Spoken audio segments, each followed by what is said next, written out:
जय जय रघुवीर समर्थ।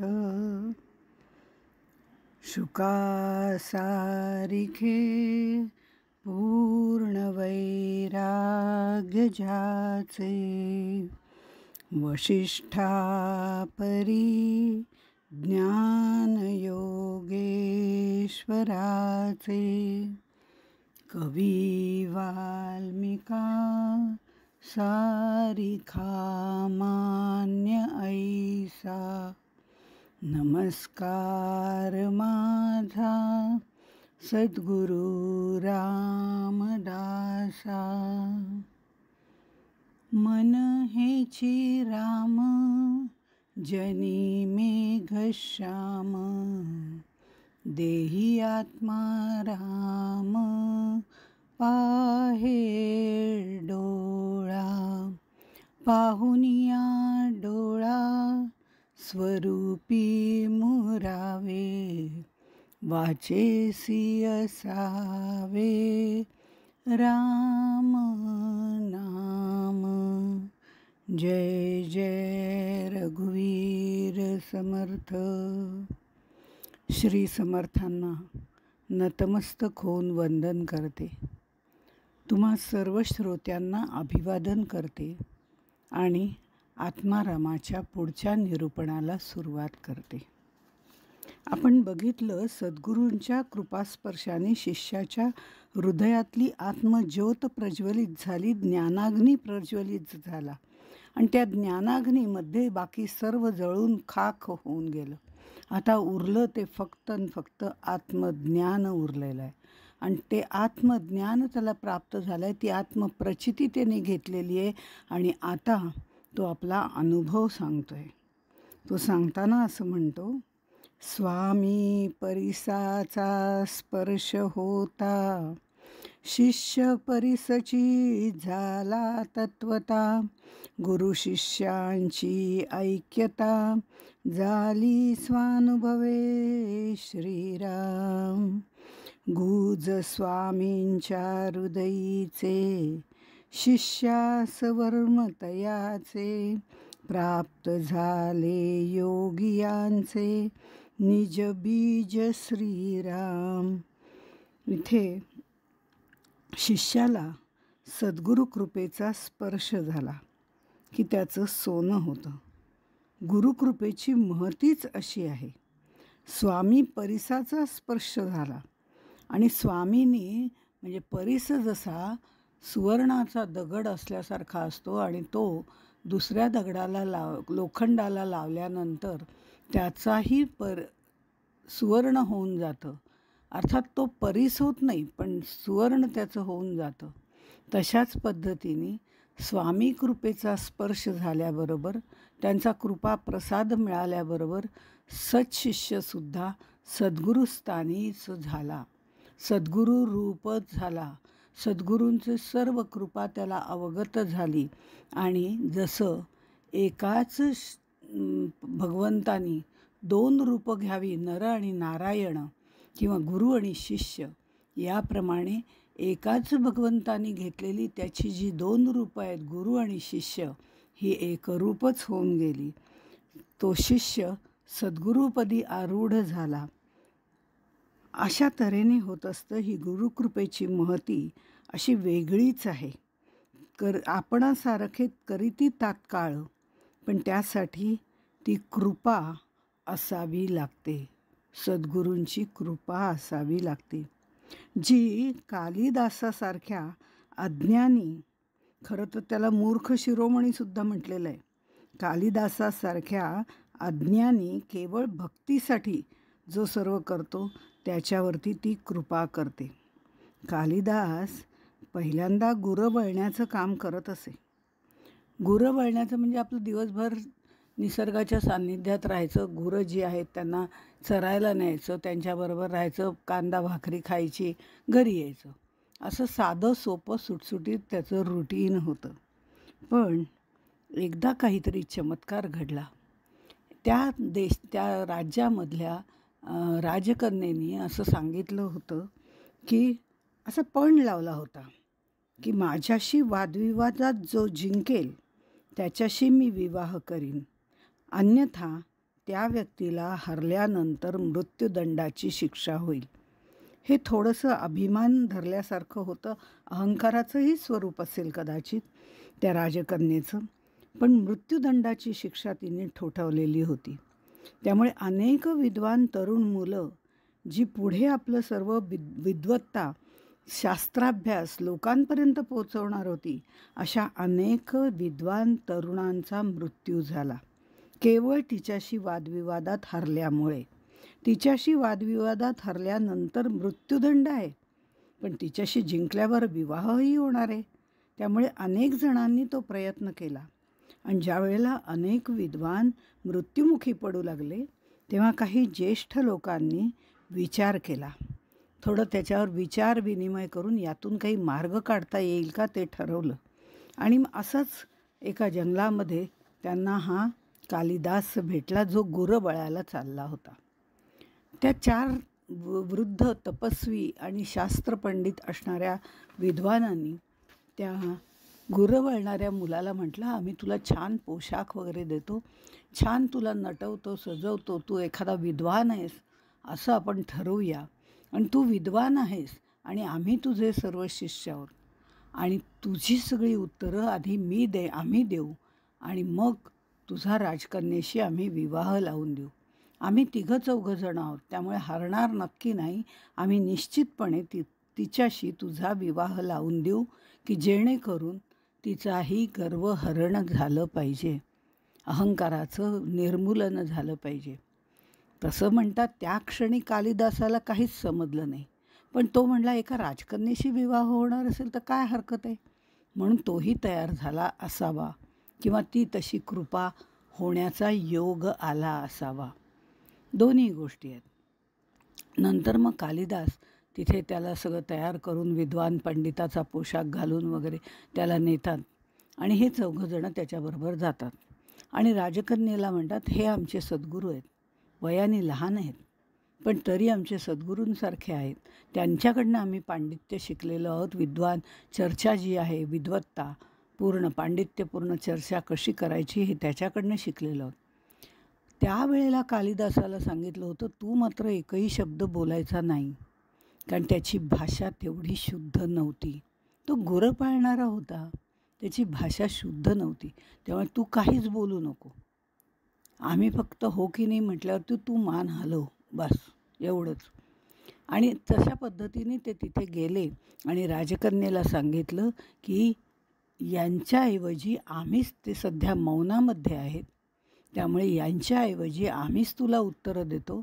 आम्ही 4घंही इथे बसलेलो आहोत, आम्ही 4घंही तुला पाहिजे त्या प्रश्नाचं उत्तर देऊ, आणि तू लग्न मात्र तू आमच्या या सद्गुरूंबरोबर कर, किंवा ज्यांनी आम्हाला हे शिकवलं, हे ज्ञान दिलं आहे, त्यांच्याबरोबर तू कर, असं म्हणून कालिदासाकडे बोट दाखवतात.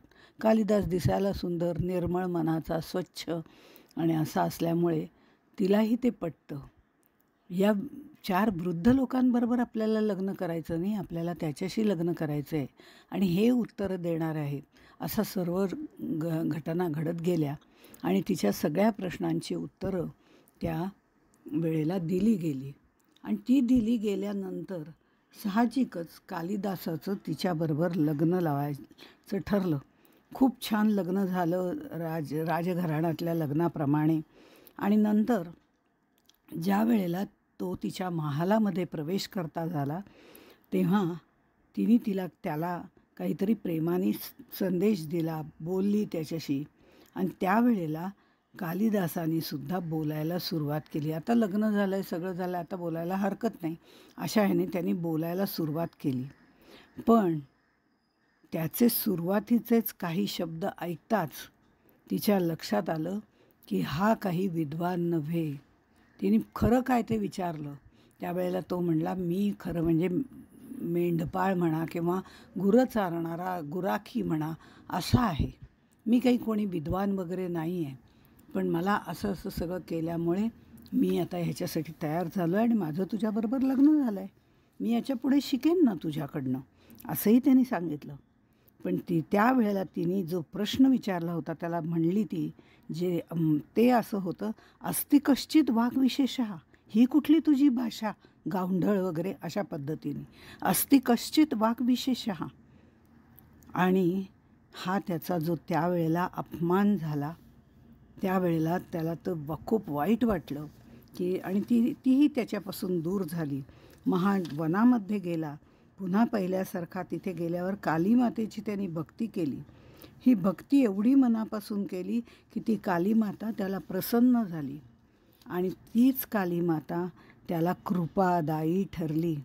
या 4 शब्दातून अस्ति कश्चित वाग्विशेषः, या 4 शब्दातून 4 महाकाव्य त्यांनी लिहिली. रघुवंश, मेघदूत, कुमारसंभव, शाकुंतल ही सगळी कालीमातेचीच कृपा होती. कालिदास एक द्रष्टा कवी म्हणून ख्यातनाम आणि प्रसिद्ध झाला. म्हणजे त्या परमेश्वराची कृपा असणं, त्या शक्तीची कृपा असणं अत्यंत गरजेचं आहे. तसंच इथे सुद्धा अपरोक्ष ज्ञान आत्मसात करायचं आहे, त्या परब्रह्माशी एकरूप व्हायचं आहे, ते आत्मज्ञान प्राप्त करायचं आहे जे गुह्यात गुह्य असं आहे. ते करताना त्या सद्गुरूंची, जे परब्रह्माचंच शबल रूप आहेत, अशा परब्रह्मस्वरूप सद्गुरूंची कृपादृष्टी व्हावी लागते. ती कृपा असणं आवश्यक आहे. परब्रह्म परमेश्वर आपण ज्याला जाणायचं आहे, ज्याच्याशी एकरूप व्हायचं आहे, त्याच्यासाठी कितीही प्रयत्न केले तरी त्याची इच्छा असल्याशिवाय, सद्गुरूंची कृपा असल्याशिवाय ते साधत नाही. कारण सद्गुरू आणि परब्रह्म एकच आहेत.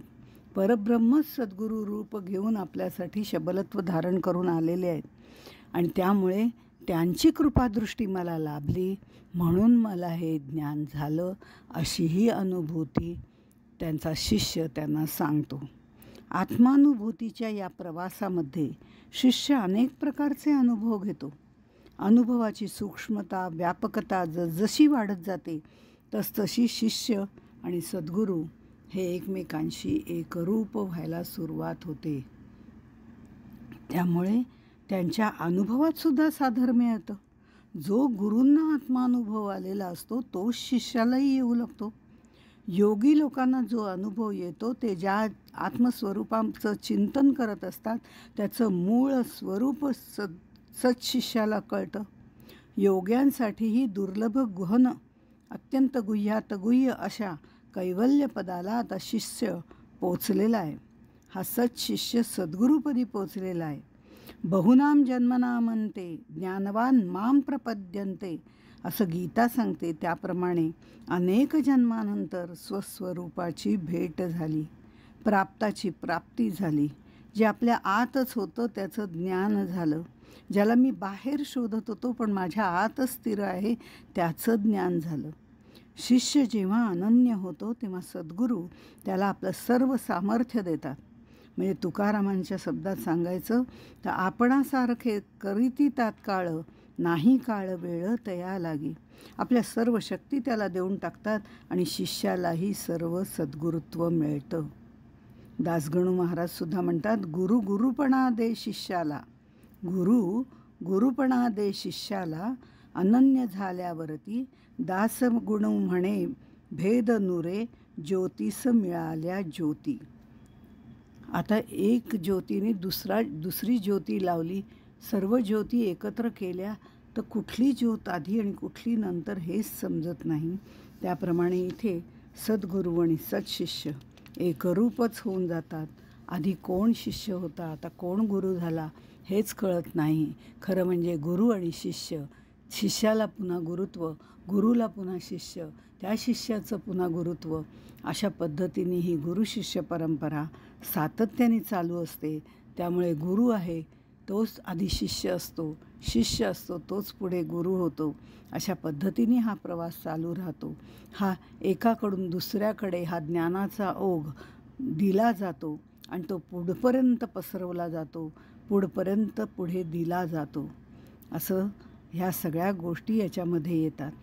बहुता जन्माच्या शेवटी असं त्यांनी सांगितलं आहे, शिष्याने म्हटलेलं आहे. बहुता जन्माच्या शेवटी झाली स्वरूपेसी भेटी, एका भावार्थासाठी परब्रह्म जोडले श्रीराम. एकनाथ महाराजांना एका पैशाची चूक सापडत नव्हती अशी गोष्ट त्यांच्याबद्दल सांगितली जाते.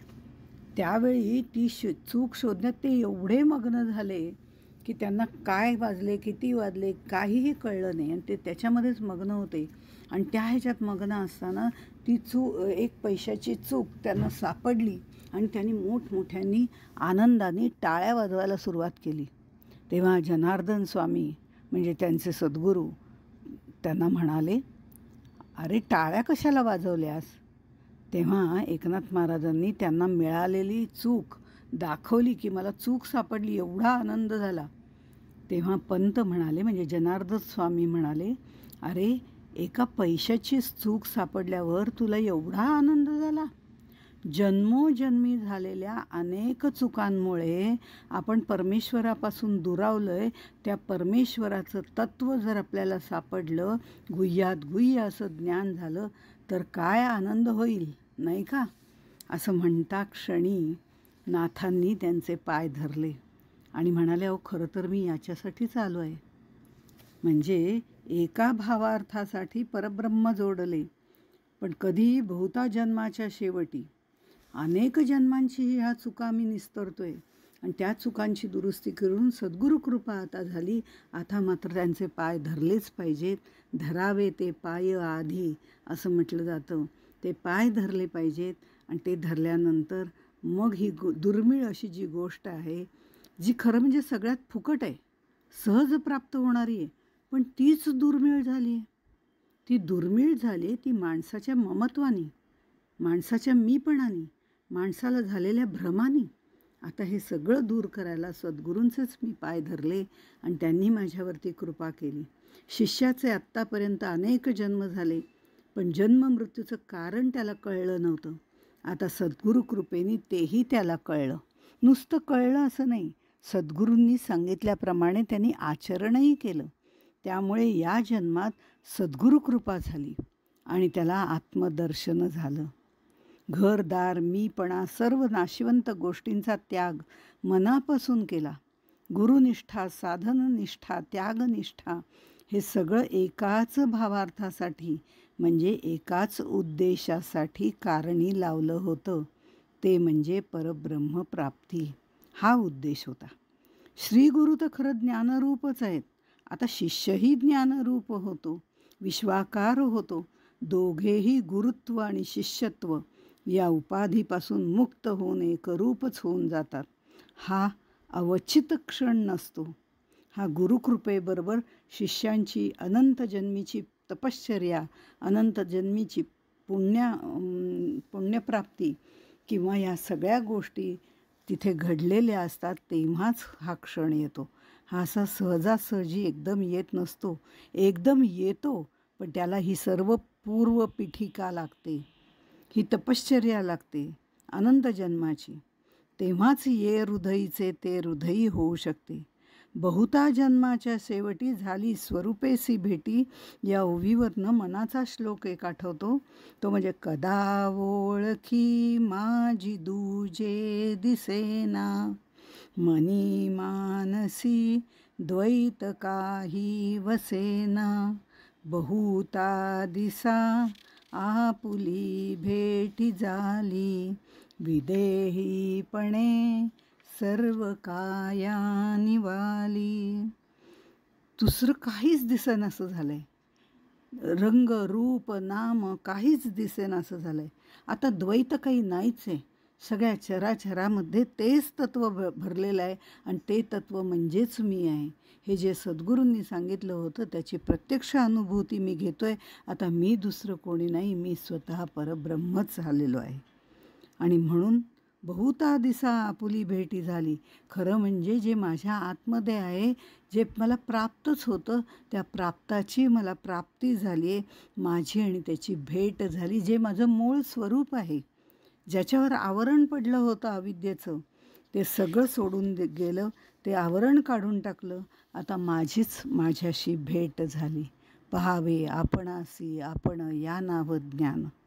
आणि त्यामुळे देही असून विदेही अशी माझी अवस्था झालेली आहे. ह्या देहाचं मला भान असण्याचं काही कारणच नाही, कारण तो अशाश्वत आहे. आता मी कोण आहे? तर मी ब्रह्मच आहे. याचं खरं ज्ञान अहम अस्मीसुद्धा गळून पडलेला आहे, अशा तऱ्हेने मला झालेला आहे. असा अनुभव शिष्य सद्गुरूंना सांगतो. जो वेदशास्त्रांचा गर्भ निर्गुण परमात्मा स्वयंभ, तयाचा एकसरा लाभ झाला सद्भावे श्रीराम.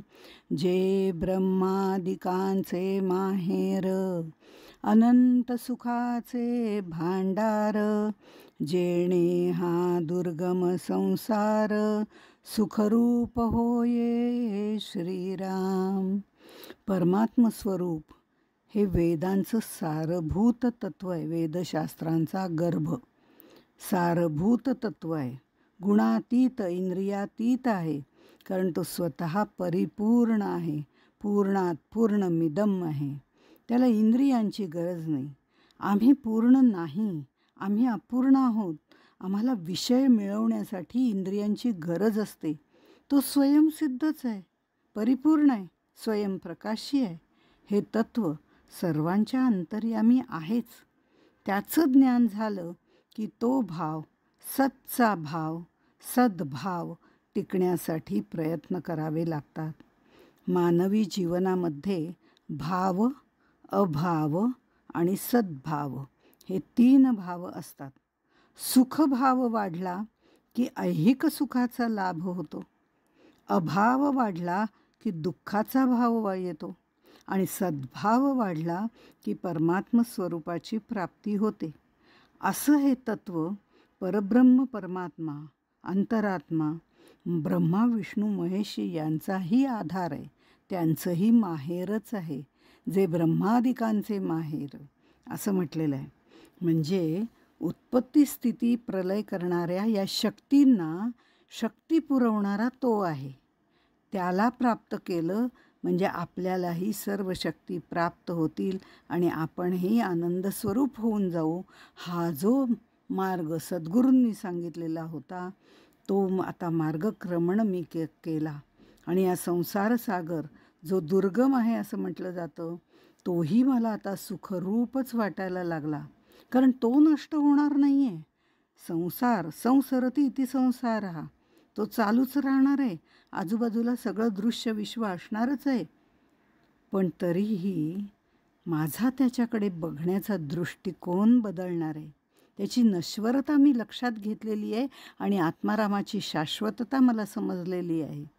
त्यामुळे त्याच्याकडे बघण्याचा माझा दृष्टिकोन बदलल्यामुळे मला ते सर्व असलं काय नसलं काय काहीच फरक पडत नाही.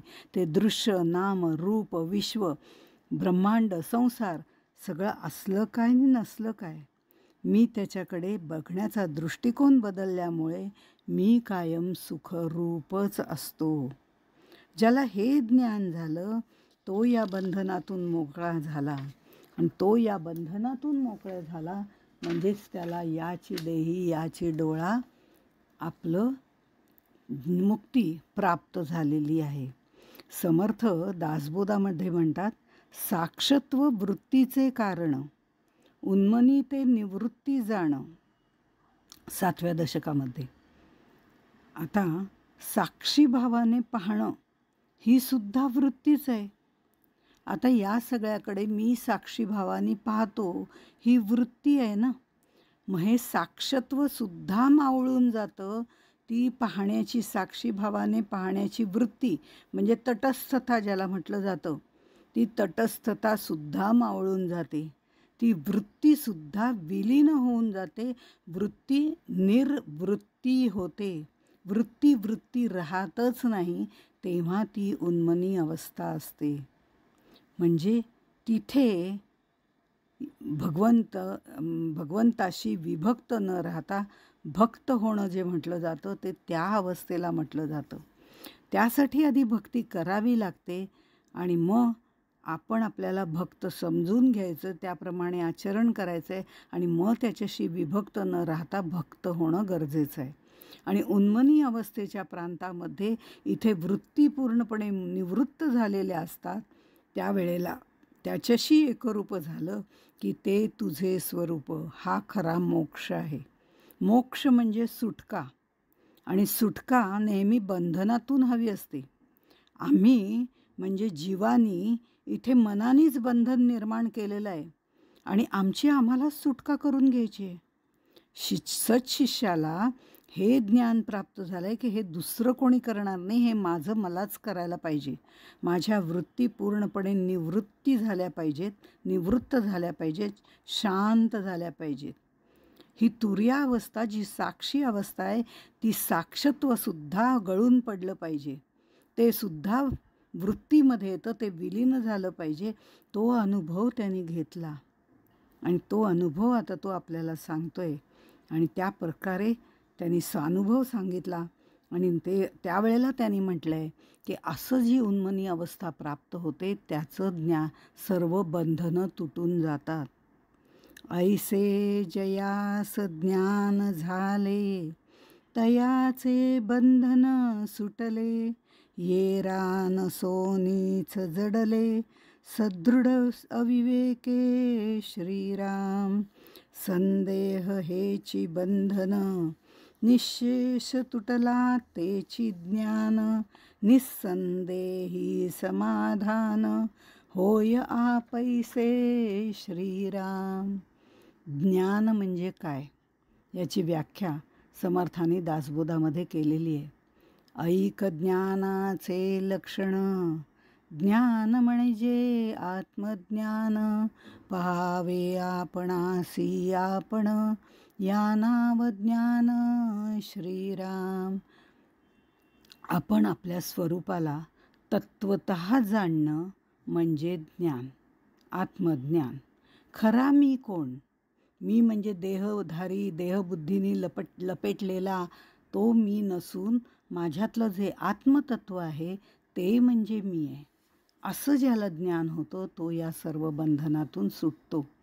खरं तर निसर्ग आपल्याला वारंवार हे सर्व समजावून सांगत असतो, पण आपलं त्याच्याकडे लक्ष नसतं.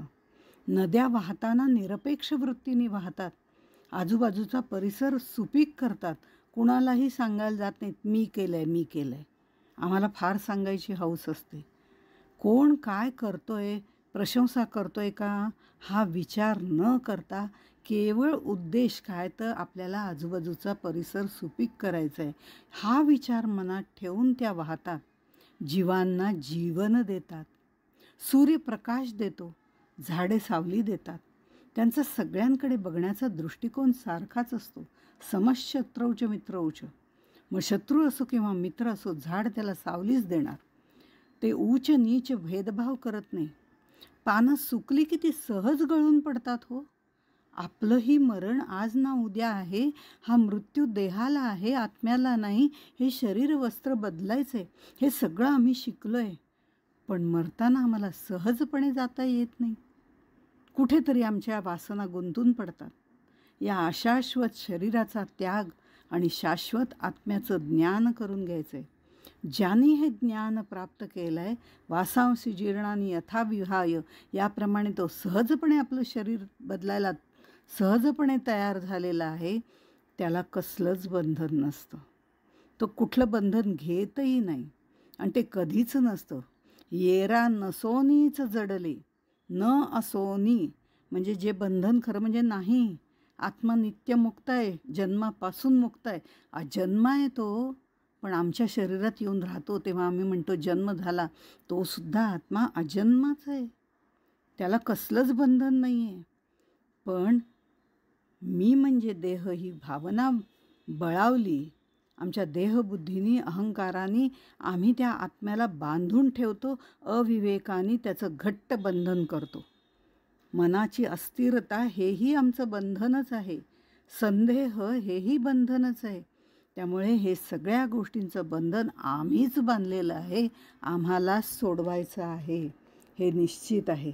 आणि म्हणून समर्थ म्हणतात ही सगळी प्राप्ताची प्राप्ती आहे. तुला प्राप्त आहे ते तुलाच प्राप्त करून घ्यायचं आहे आणि त्याच्यासाठी तुलाच प्रयत्न करायचे, ते शिष्याने केले म्हणून तो हा सगळा अनुभव सांगतोय की मी हे सगळं बघितलं आहे, मी हे सगळं केलं आहे आणि त्यासाठी तुमचे कृपाशीर्वाद आहेत म्हणून मला ते करणं शक्य झालं. संशयाच म्हणजे समर्थ दासबोधामध्ये असं म्हणतात, संशयाचे ज्ञान खोटे, संशयाचे वैराग्य पोरटे, संशयाचे भजन ओखटे, निर्फळ होय श्रीराम. म्हणजे संदेह हा शब्द भ्रांती, संशय या दृष्टीने वापरलेला आहे. भ्रांत मनस्थितीमुळे चित्त विचलित होतं, मन दोलायमान होतं. भ्रांती भ्रम नाहीसा झाला की मन स्थिर होतं आणि समचित्त होतं, म्हणजे त्याला समाधान प्राप्त होतं. त्यात हे ज्ञान प्राप्त झाल्यानंतर तो परिपूर्णरित्या निस्संदेह रूपाने हे ज्ञान प्राप्त करू शकतो. पण ही माया काही त्याला सोडायला तयार होत नाही.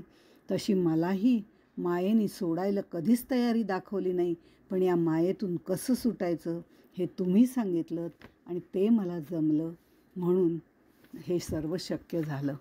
असा स्वानुभव शिष्य सांगतोय.